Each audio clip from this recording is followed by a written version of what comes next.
Hoje nós vamos falar sobre um tema da área tributária. A inexigibilidade tributária da contribuição social de 10% ao FGTS, nos casos de dispensa com justa causa, sem justa causa. Hoje o nosso mediador, vamos o currículo do nosso mediador, Dr. Lucas Costa Souto, mais para cá, me parece, iniciou as atividades aqui na filial de Manaus em setembro de 2018, como estagiário, tornou advogado associado em março de 2019, quando teve posse na OAB e recebeu sua carteira. As experiências profissionais enquanto acadêmico de Direito, Secretaria de Estado da Fazenda Amazonas, na Cefaz, com DASP, Consultoria Empresarial Limitada, ASL Advogados, SEMAN, Conselho Estadual do Meio Ambiente, e no TRT, Tribunal Regional do Trabalho da 11ª Região. Membro consultivo como acadêmico da Comissão OAB Universitária, da OAB Amazonas, e membro da equipe da FAMetro, terceiro lugar nos Jogos Jurídicos da OAB-AM de 2017. Seja muito bem-vindo, fique à vontade. Pode começar. Bom dia a todos. Bom dia. Para quem me conhece, a doutora Karen já olhou meu currículo, sou aqui do meu corpo tributário, trabalho junto com a doutora Claudinha, doutorada, e lá a gente procura sempre fazer um trabalho de excelência, tanto no âmbito tributário quanto no atendimento dos nossos clientes empresários aqui da Nelson Lewis. Bom, em um primeiro momento, eu gosto de ressaltar, esse tema, eu escolhi esse tema justamente não só pela questão tributária. As pessoas podem pensar que é um pouco complexa, dependendo do tema, mas ele tem um fator histórico muito interessante. E é isso que eu gosto de retratar quando a gente está falando sobre essa situação tributária em específico. A inexigibilidade da tributação da contribuição social geral de 10% do FGTS nas dispensas sem justa causa. Bom, eu gosto sempre de fazer uma ressalva e tentar incorporar as pessoas que estão assistindo esse tema pela primeira vez em que contexto tributário nós estamos, em que área tributária nós estamos. Então, aqui nós estamos falando, uma introdução básica, sobre as contribuições sociais, interventivas econômicas e interventivas profissionais. O que significa isso? Quando a gente estuda o âmbito tributário, uma das primeiras coisas que nós somos apresentados é relacionada à questão do tributo em si, a questão tributária, e como a gente classifica a tributação no nosso país hoje em dia. Nós temos uma característica muito interessante no nosso país. Nós temos hoje em dia 5 espécies tributárias: impostos, taxas, contribuições de melhoria, empréstimos compulsórios e contribuições especiais. A nossa contribuição que nós vamos tratar hoje, ela está relacionada à nossa 5ª espécie tributária. Ela se encontra no artigo 149 da nossa Constituição Federal e está no rol de competências exclusivas à União. E a União pode instituir tanto contribuições sociais gerais, de intervenção de domínio econômico e de interesse das categorias profissionais ou econômicas. O que nós temos aqui? Como essa contribuição ela se encontra como uma 5ª espécie tributária, a hipótese de incidência dela tem origem em condutas praticadas por particulares que estão atreladas à atuação estatal em questões de plano social, ou econômico ou profissional. Então, daí nós já tiramos que ela é uma contribuição que tem uma importância fundamental no âmbito dos particulares, ou seja, no âmbito empresarial. As contribuições que nós tratamos nessa 5ª espécie tributária, e em particular essa contribuição relacionada ao FGTS. Aqui são curiosidades relacionadas às contribuições de uma forma geral, contribuições tributárias. Para quem não é muito situado nessa área tributária, as contribuições profissionais ou econômicas são tributações de competência privativa da União incidentes sobre o exercício de atividades profissionais ou atividades econômicas. Por que eu gosto de trazer essa curiosidade? Porque dentro desse rol da 5ª espécie tributária, em que estão alencadas várias contribuições, nós temos COFINS, nós temos CIDs, mas nós temos também as contribuições profissionais da OAB, do CREA, do CRM. Então, para quem ainda não é muito ligado nessa situação, quando você, porventura, deixa de pagar uma anuidade ou deixa de pagar alguma situação relacionada à sua categoria profissional, seja você engenheiro, médico, advogado, você, de certa forma, está deixando de pagar um tributo. E aí, seja, acarreta todas aquelas situações de execução fiscal e tudo mais. Então, eu sempre falo para o pessoal, pessoal, paguem a sua OAB aí, porque acarreta em várias outras situações no âmbito tributário. Para quem pensa que é uma taxa, para quem pensa que não tem nada a ver com tributação, que é só de particularidade da OAB, mas não. Ela tem muito a ver com a União e com o sistema arrecadatório nacional. Aqui, nós começamos a adentrar no assunto em si, né, que é da contribuição de 10% sobre o saldo do FGTS. Indo além da multa dos 40%. Para quem é da área trabalhista, já está bem familiarizado com essa situação. Mas para quem não está muito familiarizado, o que eu, nas minhas experiências profissionais anteriores e na própria advocacia, a gente percebe aquela situação em que o empregado ele é demitido sem justa causa e o seu empregador, né, o empresário, ele tem que pagar aquela multa dos 40% de FGTS que tem que ser depositado no fundo garantidor do trabalhador. O que nós percebemos aqui? O empresário, de certo modo, ele não só está compelido a pagar esses 40%, que já é uma oneração bastante, como eu posso dizer, é um custo muito alto para que ele possa demitir um trabalhador por demitir de mera vontade dele, até mesmo para as garantias trabalhistas. Mas essa contribuição aqui, ela vem alencar todo esse rol de proteção do trabalhador, informando para o empresário o seguinte: não demita o seu funcionário porque você simplesmente quer demitir. Tem que ter um motivo específico. E o que essa contribuição traz para a gente? A previsão legal dela está na Lei Complementar 110 de 2001, em seu artigo 1º, logo na estruturação da lei. E ela diz o seguinte, que ficam instituídas contribuições sociais devidas pelos empregadores em casos de despedidas de empregados sem justa causa, com uma alíquota de 10% sobre o montante de todos os depósitos devidos, referentes ao Fundo de Garantia por Tempo de Serviço, ou seja, a FGTS.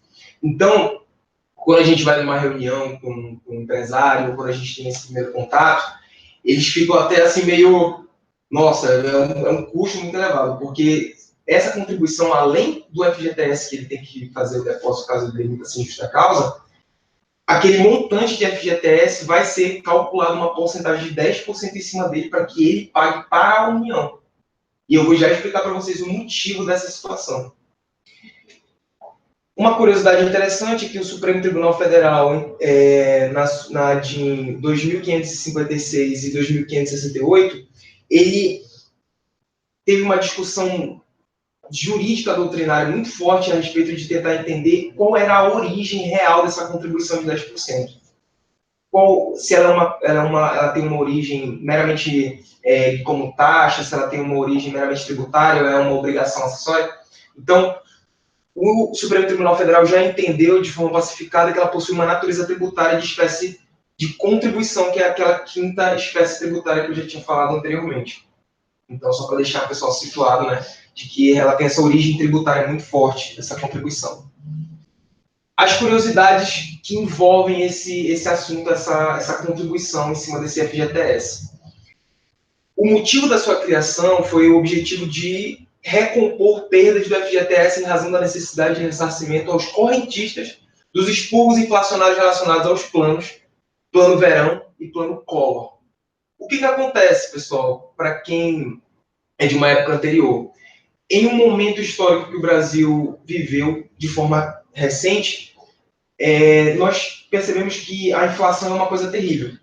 Então, uma das formas que o governo encontrou de tentar equilibrar a balança comercial, a balança empresarial e tentar dar um apoio ao trabalhador naquela época, em decorrência dos planos que vieram, tanto o Plano Verão, que foi instituído pelo presidente José Sarney, na época de 1998, tanto o Plano Collor, que foi instituído pelo presidente Fernando Collor de Mello, em 1990 até 1992, que foram planos que tentaram conter e tentar balancear a nossa caderneta de poupança, né? Para tentar conter a inflação, foram planos que tentaram expandir a nossa balança comercial, que tentaram parar a inflação de uma maneira abrupta, né? E que acabaram não dando muito certo, como a gente já sabe, né, historicamente, mas que o governo tentando proteger o trabalhador na seguinte situação: você tinha um trabalhador na sua empresa, você precisava fazer o depósito do FGTS de forma mensal para ele. O FGTS é aquela poupança, entre aspas, que o trabalhador tem, aquela garantia de que quando ele sair daquela empresa, ele vai ter uma grana guardada para que ele possa reconstruir a sua vida, fazer alguma coisa, enfim. Para conter a inflação que comia esse depósito de FGTS, ou seja, o mesmo valor que eu depositava em um mês, não era o mesmo valor que eu iria depositar no outro mês. Existia uma desvalorização muito grande ali. Isso prejudicava o empresário, isso prejudicava o trabalhador. Então, eles criaram essa contribuição em cima desse FGTS, em que o empresário deveria pagar para conter a inflação, para tentar fazer uma compensação e equilibrar essa balança comercial. Como eu já disse dos planos, o que acontece em si? Hoje, nós trabalhamos com a tese tributária e, por incrível que pareça, pode ser uma coisa hoje explicando que é muito óbvia, né? Esses planos passaram e hoje em dia a inflação está relativamente controlada, mas como a natureza do fisco é arrecadar, então acreditem ou não, ainda é muito presente essa contribuição em cima da folha de salário de um empresário. Então eles pagam. Mesmo depois de todos esses anos, desses planos, desse reajuste da inflação já controlada, os empresários continuam pagando essa contribuição em cima do FGTS. E pesada, de uma forma bastante pesada. Então, a gente trabalha nas seguintes linhas de raciocínio para tentar entender e tentar justificar a questão do empresário não precisar mais pagar essa contribuição. A primeira situação em que nós nos deparamos é que as contribuições foram introduzidas para conter esses expurgos inflacionários em virtude do plano verão do plano Collor, que hoje nós percebemos até no mesmo ano de 2012, a Caixa Econômica Federal, ela reconheceu através da emissão do ofício 38 e informou que o saldo do Fundo do Trabalhador, no caso, estava com um superavitário. Ou seja, o saldo do fundo do FGTS estava muito alto. Por quê? Muito por conta desses depósitos de FGTS que estavam sendo feitos de 10% sem motivo algum, né? Hoje em dia, já com a inflação já controlada.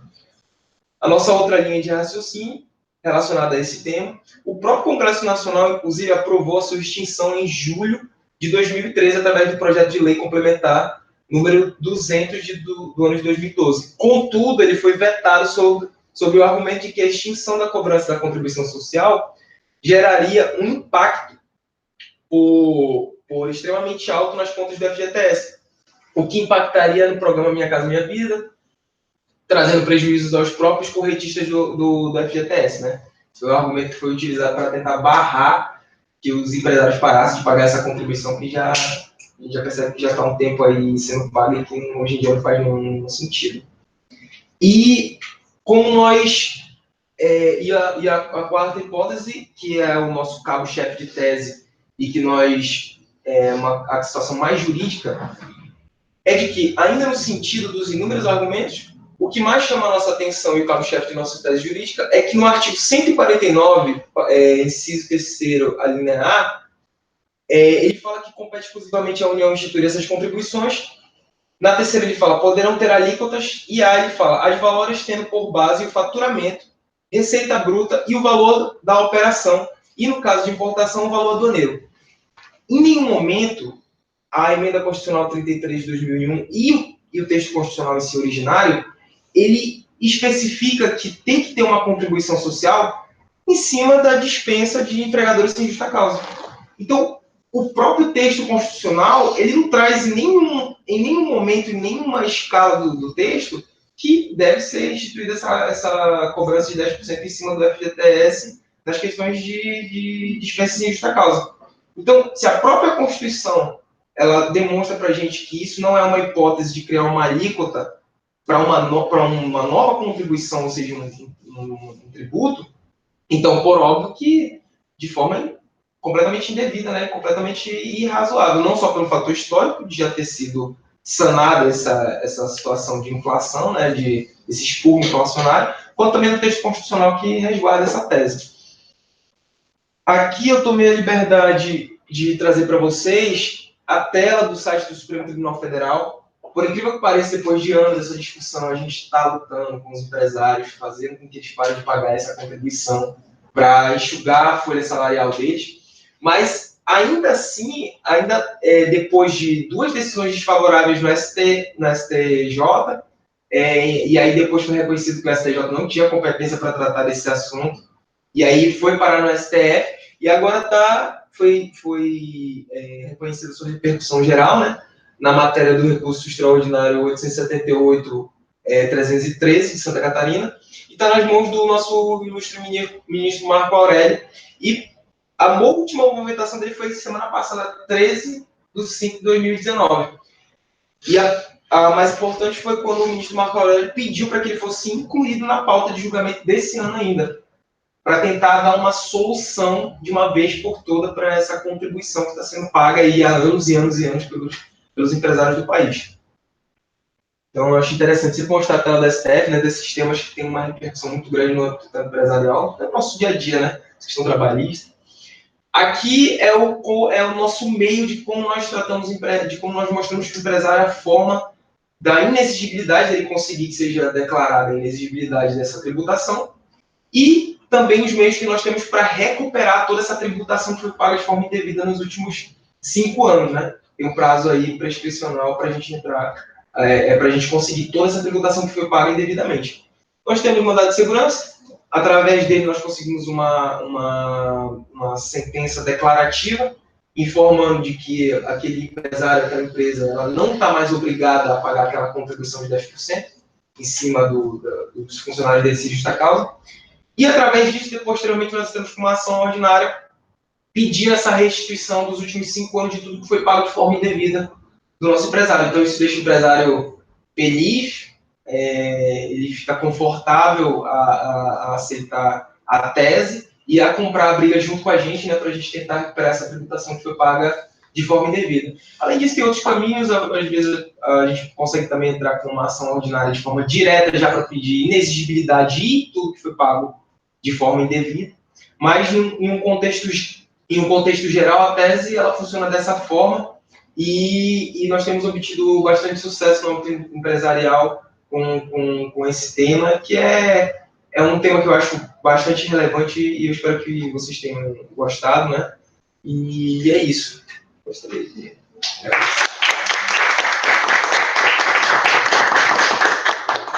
Alguém tem alguma colocação, uma pergunta, uma dúvida? Eu aqui. Esse é arrecadado para a União, né? Sim. Mas aí, do outro ponto de vista, tu acha que é viável, caso defira o STF, ter que devolver os 5 anos? Tu acha que já não prejudicaria a União para devolver essa porcentagem? Bom, o que nós temos hoje em dia? Como a gente não está passivo de repercussão geral, então o empresário ele procura, geralmente no tributarista, né, o escritório, para que ele entre com uma ação específica para aquela empresa, para que haja uma recuperação daquela tributação. A meu ver é o seguinte, como está passivo de um tema de repercussão geral, se porventura for de forma positiva, acredito eu que, como sempre, o STJ ele sempre tem aquela maneira de transformar as decisões dele plenário em efeitos ex nunc, né, daquele momento para frente. Então, é isso que a gente fica meio receoso, principalmente empresário, né, porque você tem uma situação aí que tem 5 anos de tributação indevida no saldo da União, que não deveria estar lá, e aí você tem uma decisão que pode tornar inviável aquela recuperação daquela tributação. Mas acredito que ainda tem muita situação ainda para ser discutida no STF, não vai ser um tema que vai ser sanado de forma tão rápida, e a gente já consegue proporcionar para o empresário essa situação dele conseguir recuperar. Com relação a essa situação da União, se você parar para pensar, como é uma tributação que a gente expõe com nossos argumentos de tese indevida, a União, de certa forma, não está perdendo nada. ela vai devolver aquilo que foi pago de forma indevida. Então, aquele dinheiro nunca deveria ter sido pago lá naquela, quer dizer, durante um período até que deveria ter sido pago, né? Para sanar aquela discrepância que tinha na caderneta de poupança. Mas, em um determinado momento, quando essa inflação parou de corroer esse valor, por óbvio, é justo, né, que quem está pagando esse preço tem que parar de pagar. Então, a União não vai ser prejudicada de nenhuma forma, né? Pelo menos é o nosso entendimento. Agora, se a Procuradoria da Fazenda Nacional e tudo mais pensa de outra forma, aí eu já não posso falar, né? Mas, enfim. O importante é mencionar que a modulação dos efeitos, por isso que é importante oferecer aos clientes que eles ingressem com as ações justamente para poder garantir, caso o efeito, a decisão seja positiva, quem está com a ação em curso teria o direito de ter a repetição do débito no caso da recuperação. Então, quem não ingressou, a valeria daqui para frente da decisão. Por isso que é importante o empresário ele entrar na briga justamente para garantir futuramente, até para não perder essa questão da recuperação, né? Mas hoje os empresários estão... Sim, estão. Mesmo depois de tantos anos aí nessa briga, e eles continuam pagando. E muitos nem sabem. Assim, o contador, né, faz a classificação toda da empresa e ele acaba sendo pego de surpresa depois, no final. Eu tô pagando isso aí. Então, é aquela velha história, né? No nosso país a gente paga tanto tributo que não sabe nem mais o que está pagando direito. Só está pagando para funcionar a empresa, né? E a gente tenta mostrar que, ó, não é bem assim e tal. E hoje tem uma tendência muito forte dos empresários. O empresário, ele cansou. Ele cansou de pagar a tributação dele. Ele está correndo atrás justamente disso. Esclarecedor. Mais alguém? Muito obrigada, doutor Lucas. Obrigado. Apresentação objetiva e muito esclarecedora, né? Acho que todo mundo conseguiu entender. Quando a gente faz uma rodada que envolve direito tributário, alguma matéria tributária, as pessoas ficam todas assim, né? O que vem ali, será que eu vou entender, eu vou compreender? Esse é o comentário que todo mundo faz quando a gente lança alguma matéria tributária. E as apresentações que a gente teve foram todas muito esclarecedoras. Acho que deu para a gente compreender cada uma das matérias apresentadas. E hoje foi o objetivo, e estamos no STF, então vamos aguardar aí a decisão deles para a gente verificar o que vai acontecer. Tá bom? Então, muito obrigada pela presença de vocês, muito obrigada pela apresentação, obrigada pela audiência e um ótimo dia para todos.